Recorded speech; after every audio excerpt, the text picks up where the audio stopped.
সেবি chairperson মাধবী Puri press কনফারেন্সে যে জানিয়েছিল এফএনও ট্রেডিং এর উপরে কিছু স্ট্রিক্টলি অ্যাকশন নেওয়া হবে, তার উপর যে কমিটি গঠন করা হয়েছিল, কমিটির তরফ থেকে 7টা সাজেশন এসছে।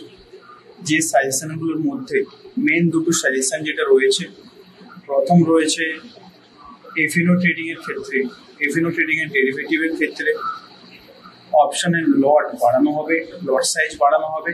এছাড়া লটের মিনিমাম 5 লাখ থেকে যেটা 20 থেকে 30 লাখ পর্যন্ত হতে পারে।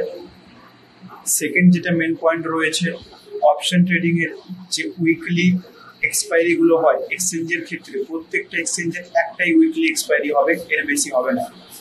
তো এই দুটো মেন পয়েন্ট উঠে এসছে। তো ইন ফিউচার কি ডিসিশন হবে সেটা 15ই জুলাই বোর্ড মিট রয়েছে। মিটিং এর পরে কনফার্ম হবে বা জানা যাবে আর কি কি ডিসিশন রয়েছে বা কি কি চেঞ্জেস আসবে। তো এই চেঞ্জেসগুলো কতটা এফেক্ট হবে সেটা আপনাদের থেকে অবশ্যই ভিউ চাইবো। অবশ্যই আপনারা কমেন্ট করুন, জানান যে আপনাদের কি ভিউ রয়েছে এই চেঞ্জেসগুলো যদি আসে। Thank you.